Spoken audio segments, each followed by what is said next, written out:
Sun comes just at one time, tell me you. 이제 두 번째 섹션의 주비를 시작하도록 하겠습니다. 안녕하세요, 감독님들. 실제로 얼굴을 뵙고 인사를 드려야 더 좋겠지만 아쉽게도 줌으로 이렇게 만나게 되었네요. 일단은 처음에 김동경 감독님의 매진부터 한번 얘기해 볼까요? 처음에 이제 영화 잠깐만 설명 먼저 드리면은 처음에 이제 그 딱 오프닝에서 딱 뜰 때 매진이란 단어의 뜻이 나오잖아요. 네, 뭐 이렇게 뭐 솔드아웃이라고 해서 물건이 다 팔린 것도 의미하지만 어떤 일과 어떤 목적에 빠고드는 거, 몰입하는 거, 이걸 매진이라고 한다. 그러면서 이제 감독님이 말씀하신 인디밴드가 딱 나오는데, 아니, 허클베리 핀이 나오다니요.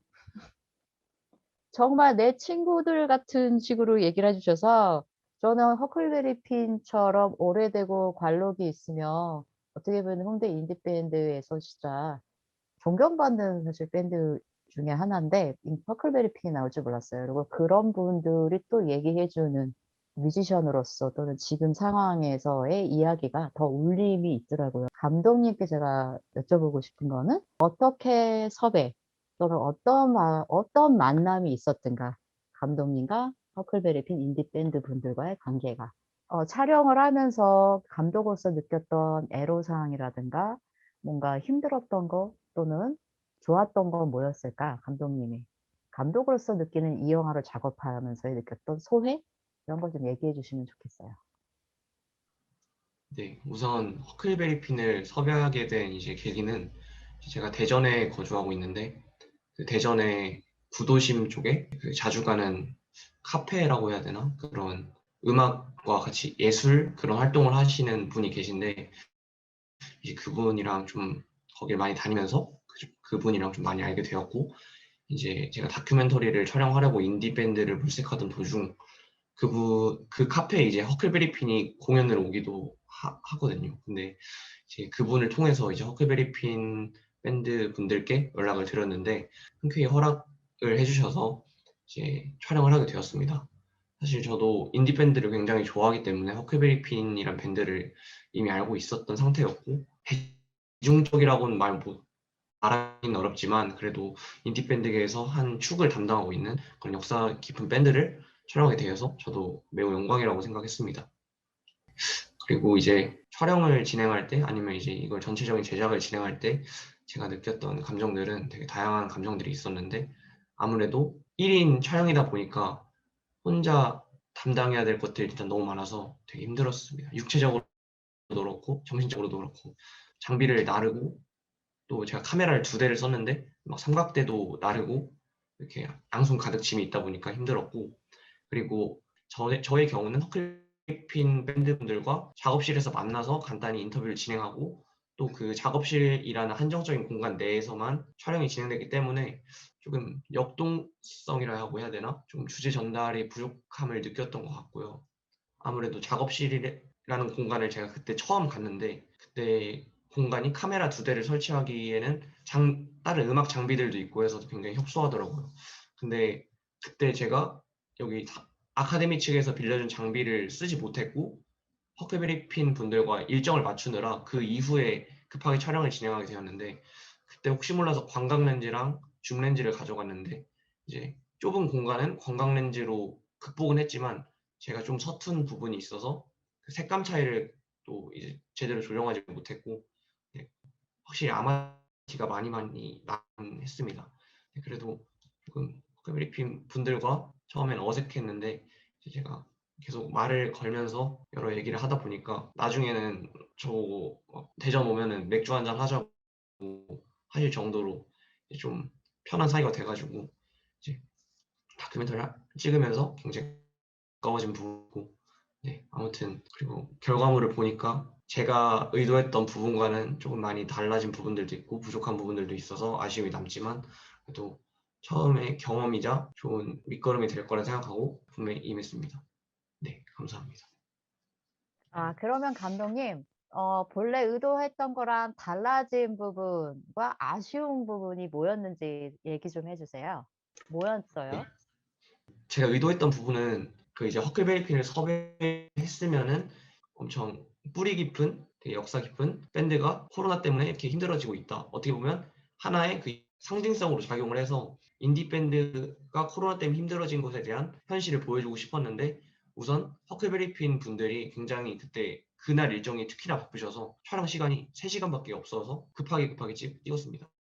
뭔가 아무래도 엄청나게 대중적으로 알려진 밴드는 아니다 보니까 앞에 다큐멘터리 시작 부분에 허클베리핀 밴드에 대한 소개를 넣어야 했고 그러다 보니까 조금 약간의 홍보 아닌 홍보처럼 다큐멘터리가 내용이 조금 채워지지 않았나. 그래서 물론 코로나 때문에 힘들다라는 얘기가 나왔지만 이건 인디 밴드가 아니라 허클베리핀이 힘들다라는 느낌으로 간 것 같아서 물론 조금 아쉬움이 남습니다.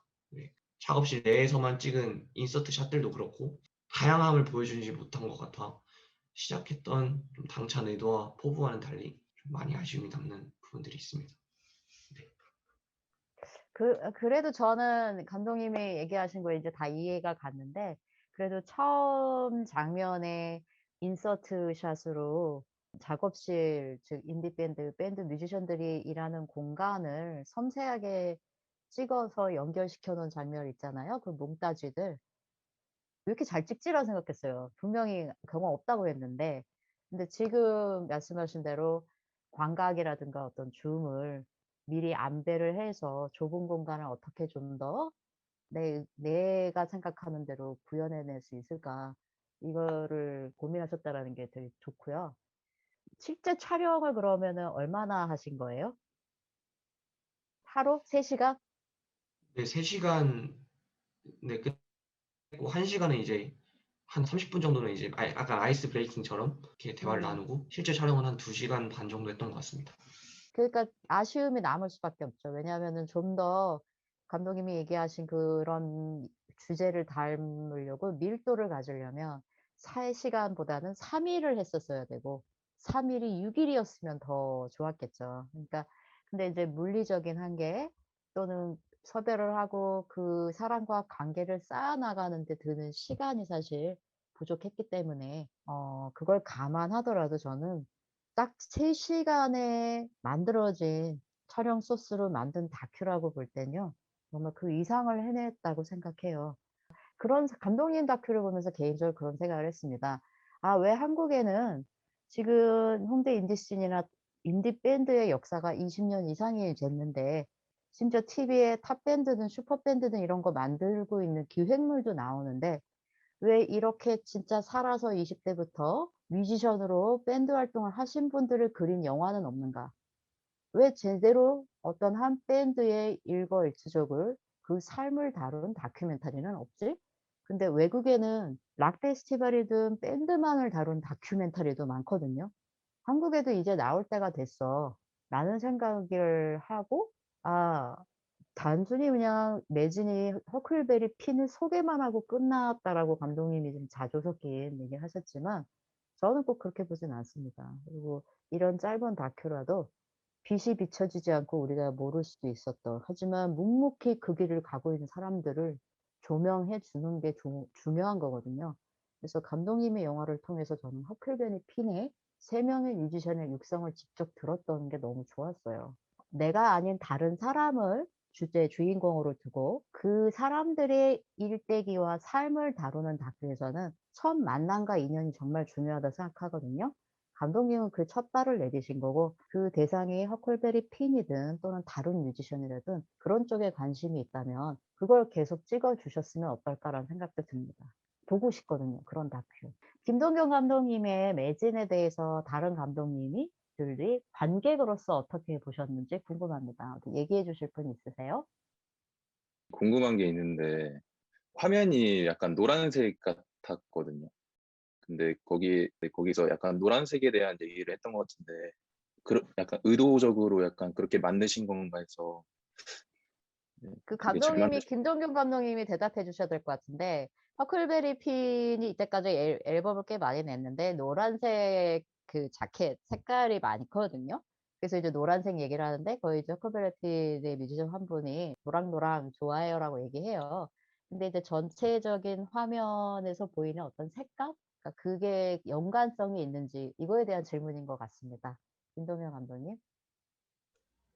작업실을 제가 처음 갔을 때 이제 그 한 짧은 촬영 전 한 30분 안에 그 작업실의 구조를 파악하고 조명을 파악하고 하면서 이 촬영 구도나 어떻게 할지 머릿속에 그렸어야 됐는데 거기 작업실 조명이 그냥 일반 백색 조명도 있었고 그 말씀하신 것처럼 약간의 노란 빛을 띠는 조명도 있었습니다. 근데 제가 애초에 허클베리핀을 알기도 했고 앨범의 표지도 공부를 했었고 해서 노란색이 있다는 걸 이미 알고 있었고 허클베리핀과의 전의 대화를 통해 그 노란색에 대한 의미가 있다는 걸 전 이미 알고 있었기 때문에 이왕 갈 거 조금 더 의미 부여를 하면 어떨까 해서 의도적으로 노란 계열의 조명을 썼던 것은 맞으나 제가 말씀드렸던 것처럼 카메라 2대를 사용했는데 뭐 조리개 값이라든지 뭐 그런 거를 제가 제대로 조절을 못하면서 이제 사실 제가 완성본을 봤는데 눈이 피곤하더라고요.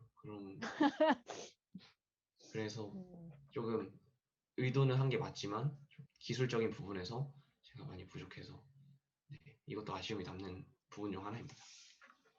감독님이 미리 사전에 내가 찍어야 되고 내 다큐의 주인공이 될 사람에 대해서 그만큼 알고 있기 때문에 그 현장, 내가 어떻게 할 수도 없고 주어진 시간이 딸랑 3시간밖에 또 없는 상황에서도 그 생각을 하신 거거든요. 예. 그런 게 다큐 감독이 가지고 있어야 될 순발력이고 준비성이라고 저는 생각하거든요. 네. 네. 그러면은 그다음 요로 한번 넘어가 볼게요. 양세진 감독님의 어느 하루 산책길 작은 한강 부근당에서. 자, 양세진 감독님, 부근당 정말 잘 봤고요. 어떻게 이 복잡하고 이 역사적인 유래도 있고 실제로 그거를 담당하시던 당주님은 돌아가셨는데 어떻게 찍을까? 어떻게 보면 산만하고 복잡한 얘기가 될 수 있는데 근데 정말 잘하셨더라고요. 짜임새 있게 사진과 과거의 그분의 모습과 기록하면 기록 자료들과 실제 지금 현재 부근당의 모습과 그 주변의 환경 공간과 그 부근당의 관계자들의 인터뷰가 적절하게 쓰인 아주 좋은 다큐가 나왔습니다. 촬영하고 제작한 와에서의 비하인드를 듣고 싶습니다. 네. 많이 떨리네요. 처음에 되게 막막했어요. 저는 다큐를 찍어야지 그런 생각은 없었고 근데 영상을 찍어보고 싶고 배워보고 싶다는 생각이 들어서 이번에 영등포 여기에 지원을 했는데 막상 제게 채택이 돼가지고 찍어야 한다고 했을 때 사실 그 작은 한강 부은당은 몇 번 가본 적은 있으나 거기에 관련된 유래라든지 뭐 거기를 지키시는 분을 제가 뭐 알지도 못하고 사실 그냥 몇 번 가본 게 다여가지고 이제 사실 인터뷰하고 영상 찍는 와중에 그분이 돌아가신 걸 알았기 때문에 이걸 마지막에 마무리를 어떻게 지어야 할까라는 생각이 들었는데 그분이 생전에 인터뷰를 되게 많이 했더라고요. 책으로도 나와 있고 그래서 그분에 관련된 거는 책을 통해서 보여주고 그다음에 나머지 그분과 작은 한강 부근당에 대해서는 그 주변인들을 찾아가서 인터뷰를 해야겠다 해서 인터뷰를 했는데 저는 의외로 제가 찍은 영상이 다 사용이 안 될 거라고 생각을 했어요. 그래도 나중에 편집자분한테 넘길 때 최대한 많이 사용할 수 있게 제가 많이 찍어놨거든요. 그 편집하시는 분이 다 사용을 해주셨더라고요. 다행히도. 그래서 저는 만족스러웠고 그다음에 마지막에 그 도장 가게에 가가지고 인터뷰한 게 있는데 사실 그거를 제가 쓸까 말까 고민을 되게 많이 했어요. 왜냐면 작은 한강 부근당 관련된 게 아니기 때문에. 근데 그분이 예전에 그 사진전을 하겠다고 해서 옛날 사진들을 되게 많이 모아놨더라고요. 그래서 이거를 작은 한강 부근당뿐만 아니라 그 주변에 있는 역사도 같이 엮어서 표현하면 좋겠다는 생각이 들어가지고 그래서 그때 사진도 많이 있고 또 그분이 설명해주는 영상을 제가 찍었거든요. 그래서 다큐가 잘 마무리된 것 같아요. 예. 그래서 정말 좋은 다큐를 저는 한 편 봤습니다. 감사드립니다. 또 다른 감독님들을 어떻게 보셨는지 궁금합니다. 제가 질문 드려도 될까요? 네. 일단 작품 정말 인상 깊게 시청했고요. 약간 민속 지향적이라고 해야 되나? 조금 이런 제가 다큐를 좋아하는 편인데 저도 같이 이런 다큐를 만들면서 되게 궁금했던 점이 이 다큐를 보면서 궁금했던 점이 부근당 들어가실 때 숲풀도 헤치시고 강 위에서 뭐 다리 위에서도 막 찍으시고 여러 군데를 되게 돌아다니신 것 같아서 제가 하지 못했던 그런 역동성들을 되게 많이 살리신 것 같은데 혹시 촬영 때 힘드셨던 점이나 아니면 촬영하실 때 얼마나 걸리셨는지 되게 궁금합니다. 다시 한번 좀 얘기해 주시겠어요? 고양이가 방금 지나가가지고 순간 제가 집중을 못했어요. 그 촬영하는 걸 봤는데 굉장히 일단 인상 깊고 촬영할 때 힘드셨던 점이나 아니면 얼마나 걸리셨는지 그 점이 좀 궁금합니다. 네네. 전 부분당 들어갈 때 거미가 되게 많았어요. 그 2달인가 3달 만에 갔는데 그 사이에 풀이 되게 많이 자랐더라고요. 처음에는 좀 무서웠어요, 들어가기가. 근데 이게 촬영을 해야 하니까 그래서 이제 그 나뭇가지 같은 거 찾아가지고 이제 이렇게 헤치면서 들어갔는데 제가 이 장면을 한 3-4번을 찍은 게 거미가 모자랑 옷에 붙어가지고 털어내느라고 그래서 3번 정도는 이제 실패했고 그 한 4번째에 성공을 했거든요, 들어가는데. 네. 그래서 부분당은 좀 들어가는데 좀 많이 실패를 해 가지고 한 4번째 만에 입구에 들어가는 거에 인제 성공을 했고 그다음에 한강에서 찍은 거는 제가 굉장히 좋은 샷을 찍고 싶어서 한 2번을 간 것 같아요. 그러니까 첫날에는 연습 삼아서 갔고 그다음에 2번째 날에는 좀 다양한 곳에서 한번 찍고 싶어서 그래서 강에서 찍은 건 2-3 시간? 한 3 시간 정도 걸렸던 것 같아요. 4일 정도 쓴 것 같아요, 다큐 하는데, 예, 만드는데. 뭐 또 양세재 감독님 영화에 대해서 뭐 하실 말씀 있나요? 없으면 다음 작품으로 넘어가도 될까요? 네. 자, 그다음 박주하 감독님의 이유 있는 변신을 한번 얘기해 보도록 하겠습니다. 감독님 영화 잘 봤습니다. 감독님께 제가 먼저 질문 드리고 싶은 게 저는 처음과 끝 장면에 감독님 나오시잖아요. 네. 그래서 사실 자전적인 이야기처럼 시작을 하는 그 장면이 사실 상당히 인상 깊었거든요. 네. 감독님이 스스로 내가 나 자신을 호명하고 나로 끝나는 거로 가야겠다라는 생각을 언제 하셨는지 궁금합니다. 그때 감독님한테 피드백 듣고서 그때 감독님께서 이제 처음과 끝을 이제 제가 열고 닫았으면 좋겠다고 말씀하셔가지고 그래서 약간 염두는 하고 있었는데 약간 이런 식으로 찍어야겠다 이거는 명확하게 그런 건 없어서 하다가 이렇게 하면 좋을까? 이렇게 하면 좋을까? 그냥 생각해서 하게 되었습니다. 정말 좋았거든요. 실제로 감독님이 본인이 자기를 찍은 마지막 장면에 울림이 되게 컸어요. 그러니까 자신을 돌아보는 데 있어서 나를 투영해서 남을 바라보는 감독님의 시선이 잔잔하고 깊이 있는 시선이 드러나서 정말 좋았습니다. 그리고 생각외로 감독님이 말씀해 주셨던 기획서에 있었던 3명의 주인공들이 각각이 정말 재미있는 캐릭터여 가지고 각각의 분들이 살고 있는 공간이 정말 너무나 다 다르잖아요. 헬스장부터 시작하고요. 요즘 얘기하는 OTT 이런 데에서 나오는 그 젊은이들의 꿈과 사랑, 열정, 실패 이런 걸 다룬 드라마 한 편을 보는 느낌이었습니다. 다른 감독님들은 어떤 생각을 하셨는지 얘기해 주시기 바랍니다. 안녕하세요.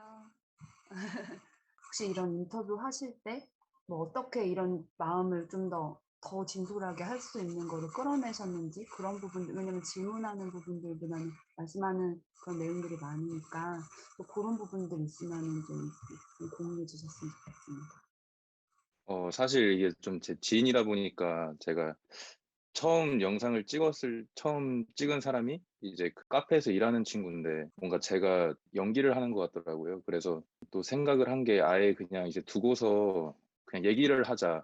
약간 그렇게 하다 보니까 얘기를 하면서 서로 이제 좀 진솔한 얘기 같은 것도 나오고 이래서 방법으로 좋았던 것 같습니다. 네. 겸손하신 거 아니에요? 인터뷰가 너무 잘 됐다라고 하는 칭찬을 지금 김정 감독님이 해 주셔서 "그 방법이 뭐야?"라고 묻고 있는데 그냥 친구라서 지인이라서 그런 것 같습니다. 라고 왜냐면 얘기하시더니. 이렇게 진솔한 얘기라도 하다 보면 저도 실제로 이렇게 대화를 나누다 보니까 너무 이야기가 다른 데로 뭐 진전이 돼 버린다거나 너무 길어진다거나 오히려 그런 점도 되게 어렵더라고요. 지인이라고 다 쉬운 거는 아니라는 걸 저도 알고 있어서 한번 여쭤보고 싶었습니다. 네. 감독님 이번 작업하고 다큐 만들면서 뭔가 소감이라든가 또는 어려웠던 점이라든가 이런 거 있으셨나요? 이제 비대면 이게 많아지면서 다큐멘터리로 하게 되면서 도전을 할까 말까 하다가 첫 수업 때 이제 들었던 내용이 너무 인상이 남아가지고 그때 말씀해 주셨던 게 이 재능이 있고 없고 그런 걸 따지기보다는 여기에 관심이 있는 것 자체가 재능이 있다는 그 말씀이 좀 와닿아가지고 한번 도전해 보자 약간 그런 생각을 해서 하게 되었는데 사실 이게 처음이다 보니까 이제 기획안부터 해가지고 쓰는 것 자체가 제 머릿속에는 약간 이렇게 희미하게는 있는데 이거를 좀 더 구체적으로 어떻게 해야 할까 이게 좀 고민이 많았던 것 같아요. 그래서 막상 이제 촬영하게 된 날부터도 이제 촬영하면서도 이게 맞나 싶은 때가 좀 많이 있었는데 그래도 일단 끝냈다는 거에 대해서 잘 만들었다는 거에 대해서 저는 그냥 저한테 칭찬을 해주고 싶습니다. 개인적으로. 박주하 감독님이 배우셔가지고 내가 지금 네. 하는 연기가 감독이 얘기한 거 한 거 맞나? 또는 이 대본대로 시나리오대로 내가 제대로 하고 있나? 이런 생각을 카메라를 든 감독인데도 하셨던 것 같아요. 촬영 본인이 다 혼자 하신 거죠. 네. 네. 가끔 이제 저를 찍어주는 그 모습도 있는데 그것도 이제 잠깐만 부탁을 해서 음. 조금만 찍어주고 그랬습니다. 저는 감독님이 셀프 다큐, 자연스럽게 자신을 드러내는 거를 다큐를 통해서 잘하셨다고 생각이 들더라고요. 누구보다도 배우로서의 박주하라는 나 자신이든 카메라를 들고서 배우 박주하를 보고 있는 청년의 나의 모습이든 또는 앞에 나왔던 3명의 친구들이고 나와 비슷한 상황에 놓여 있는 사람들을 연결해서 본인으로 돌아갔다라고 하는 하나의 이야기, 감독님이 하고 싶었던 이야기가 세 친구가 쌓이면서 마지막 장면에 다 담겨 있다고 생각을 했어요.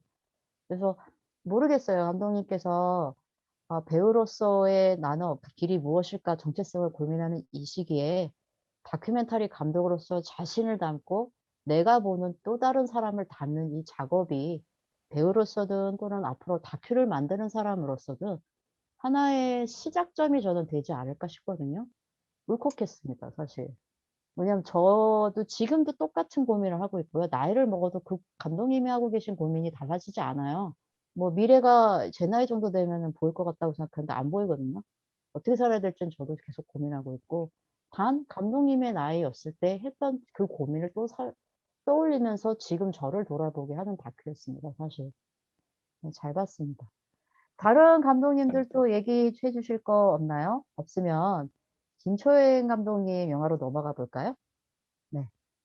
자, 그러면 비의 최선. 희한하게 이제 두 분의 배우 감독님들의 영화인데요. 즉 공통점이 있고 또 완벽히 다른 사람들이기 때문에 다른 개성을 뽐내고 있는 다큐죠. 비의 최선. 역시 김초행 감독님이 배우로서 본인을 드러내면서 등장하더라고요. 재밌게 봤습니다. 자, 감독님 일단은 영화를 찍으면서 느꼈던 소감 있으면 얘기를 해주세요. 네, 일단은 저도 원래 비의 최선을 생각을 했을 때 비중심과 비의 시점으로 나레이션을 하는 걸로 사실은 맨 첫 번째 구성안을 썼었는데 하필 그때 이제 폭염이 오는 바람에 급하게 틀었었어요. 근데 틀고 나서 찍으면서 많이 후회를 했습니다, 사실은. 그러니까 저를 찍는다는 게 너무 많이 부담이 됐었고 사실 찍을 때는 신경을 아예 안 썼었어요. 그러니까 친구가 저를 찍어줄 때는 아예 누가 날 찍는다고 신경이 잘 안 쓰이더라고요. 근데 나중에 편집할 때 이제 내가 이렇게 행동했고 이렇게 친구들한테 말하고 이렇게 인터뷰하는 모습이었구나를 보면서 모든 장면을 다 빼버리고 싶고 정말 많이 고민을 했던 것 같아요. 그러니까 이 내가 말하고자 하는 비가 노력하는 그 부분을 내가 인터뷰를 하고 비를 찍는 모습으로 내가 노력하고 그 고군분투를 잘 담아낼 수 있는 만큼의 분량을 내가 찍었나? 그런 편집하면서 가장 힘들었던 것 같습니다. 저를 객관적으로 보기 힘들어서. 김초희 감독님 다큐멘터리 BH에서는 좀 형식이나 그 이야기를 전개하는 방식이 또 다른 다큐랑 또 완전 다른 면이 있잖아요. 어떻게 보셨습니까? 다른 감독님들. 네, 저는 배우이신 게 정말 공감이 일단 됐고요. 그 기획을 하시고 이제 촬영을 하시다가 이제 비가 안 오는 걸 느끼시다가 또 이제 비를 계속 기다리다가 그 밤에 이제 비가 떨어지는 걸 급하게 찍으러 가는 거를 봤는데, 그때 이제 나레이션으로 이제 막상 비는 내리는데 뭔가 제가 느끼기에는 막상 비를 찍었는데 그게 막 이쁘다고 느끼지 않다고 이렇게 말하신 것 같은 걸 저도 들으면서 계속 봤던 것 같아요. 이제 그 김초인 감독님이 어떤 얘기를 하시고 싶으신 건지, 비에 대해서 저도 한 번도 생각해 보지 않았던 건데 빗방울이 떨어진다는 그거에 대해서 한 번 더 나는 어떻게 생각했을까, 그걸 한 번 더 생각해 봤던 것 같습니다. 그래서 좀 사소한 거에도 주의를 좀 많이 둘러봐야겠다, 그런 생각을 많이 했던 것 같습니다. 김초인 감독님이 근데 사실 그래서 감독님이 카메라 들고 나가서 찍었는데 빗방울 떨어지는 거 찍기 어렵습니다. 그런데도 불구하고 그 카메라를 들고 찍으러 나가는 감독님의 마음이 저는 바로 배우 김초인이든 감독 김초인의 마음이다. 즉 무엇이든 그 순간을 남겨야 된다. 난 표현해야겠다는 사람들. 그걸 보여주고 남기고 싶은 사람들이란 얘기예요. 그걸 가장 잘 보여줬다고 생각이 들고 마지막 장면에 사진 기자를 하시는 삼촌분인가 나오시잖아요. 왜 거기에 들어가고 왜 그걸 넣었을까? 감독님이 하고 싶었던 말을 그분이 대신 해주시더라고요. 또 감독님이 친구분이 찍어주셨다 그랬죠? 내가 몰랐던 나를 보는 그 장면이 관객으로서 감독님이란 분에게 한 편의 영화 속의 영화를 보는 것처럼 다큐멘터리인데 왠지 고분분 타는 영화를 찍은 금영화를 보는 것 같은 기분으로 그 주인공인 김초인 감독에게 감정이입을 했습니다. 네, 좋은 경험을 하게 해주셔서 감사드립니다. 자, 김정은 감독님의 프라이 카운터 촬영상의 어려움 또는 소감 있으면 얘기해 주시면 바라겠습니다. 그렇죠? 네. 저는 이제 벨기에인인 디디에유와 함께 연출을 했고, 디디에가 가지고 온 소재였어요. 그래서 저는 사실 처음부터 이 소재 자체에 관심이 있었던 거는 아니나 영화를 찍으면서 한 거의 한 달에서 한 2달 정도 이 작업을 하면서 오히려 소재에 굉장히 가까워진 그런 경험을 했었고, 그 다큐에서 발생할 수 있었던 그 잘못들을 제가 다 저질렀고, 특히나 촬영 과정에서 뭐 진짜 가게에서 쫓겨난다든지 촬영을 하다가 쫓겨난다든지, 근데 처음에는 괜찮다고 하셨거든요. 근데 갑자기 나가라고 하셔가지고 또 막 쫓겨났는데 나가자마자 또 갑자기 정말 폭우가 쏟아진다든지 뭐 이런 일들도 다 겪고, 그래서 그런 촬영 과정에서 일단 어려움, 그리고 같이 연출한 디디에는 그래픽 디자이너고 굉장히 감각적이고 DJ니까 또 음향이라든지 이런 것들을 세련되게 추구하는데 정말 제가 거기 많이 미치지 못해서 좀 어려운 그런 부분들에 있어서 디디에한테 좀 미안한 마음이 굉장히 크고, 그런 과정에서 저는 개인적으로 너무 많이 배웠고, 그래서 그런 것들에 이제 접점을 또 찾아가고, 그리고 그런 부분들이 좀 이제 세스프 관계자분들이 많은 도움을 받았던 것 같습니다. 네. 원래 완전 성격이라든가 취향, 추구하는 바가 다른 두 사람이 만나면 충돌이든 갈등이든 뭔가 소통상에서 여러 가지 문제가 생기잖아요. 근데 지금 협업을 하는 두 감독님이 완전히 이렇게 뭔가 그런 부분을 어떻게 조율하셨어요?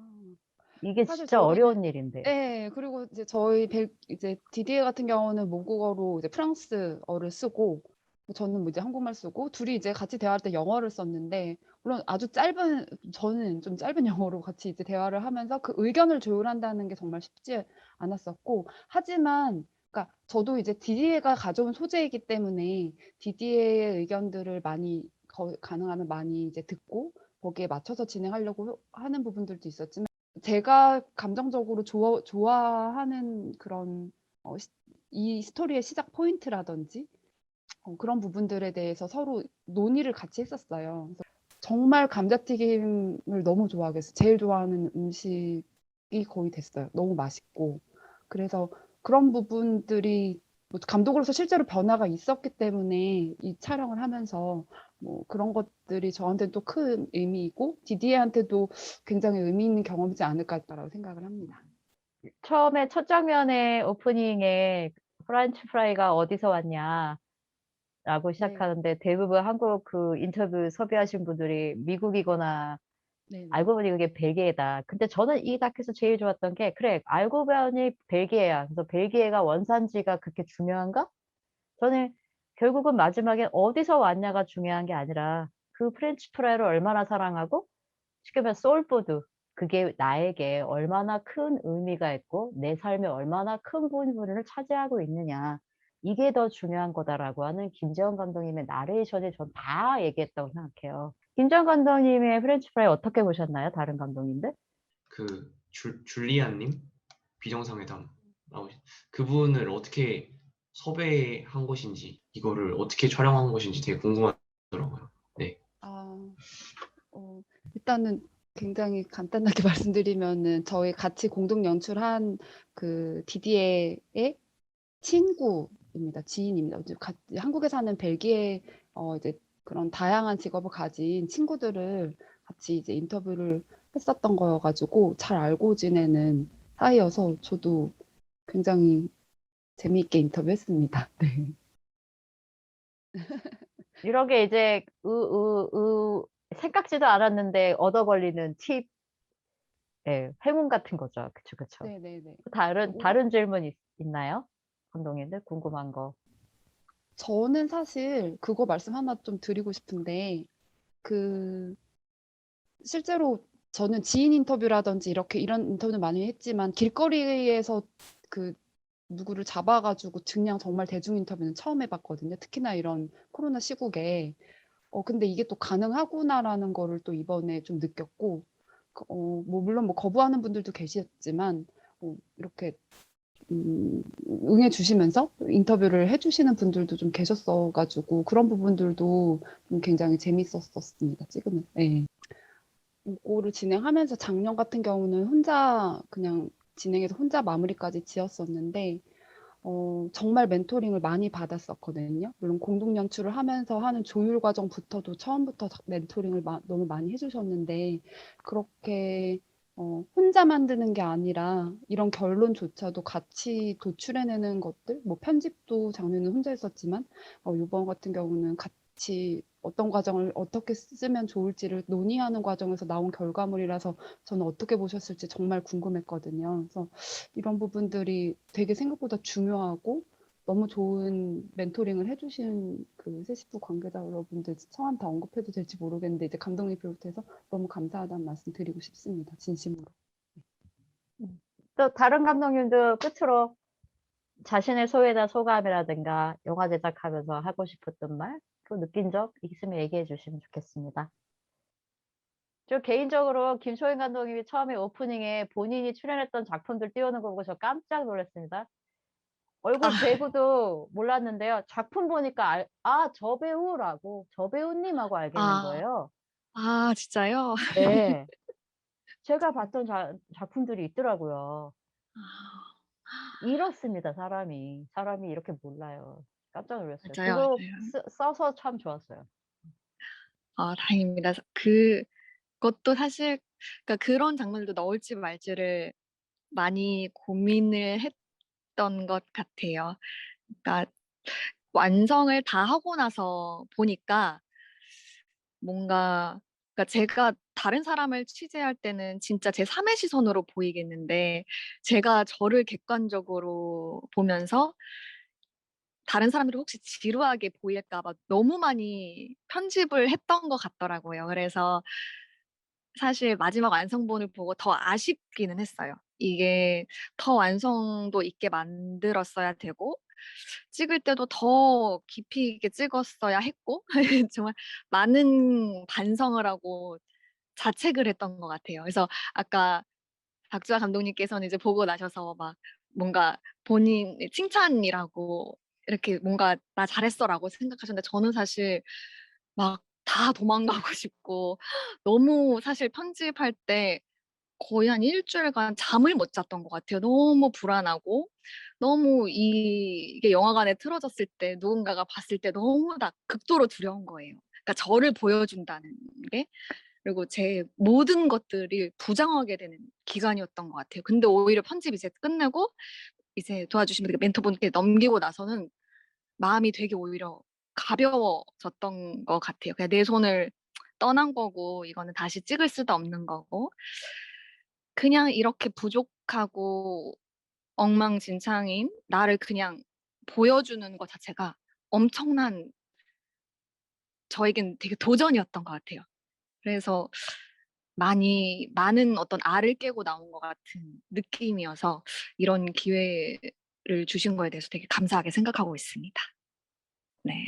그리고 박주화 감독님이랑 김초희 감독님이 배우셔서 그런지 배우란 직업이 카메라 앞에서든 또는 무대 앞에서든 나는 보는 눈이 두 개밖에 안 되는데 눈동자가 두 개인데 수십만 개의 눈동자 앞에서 연기를 해야 돼서 타인의 삶을 재현해야 되는 사람들이잖아요.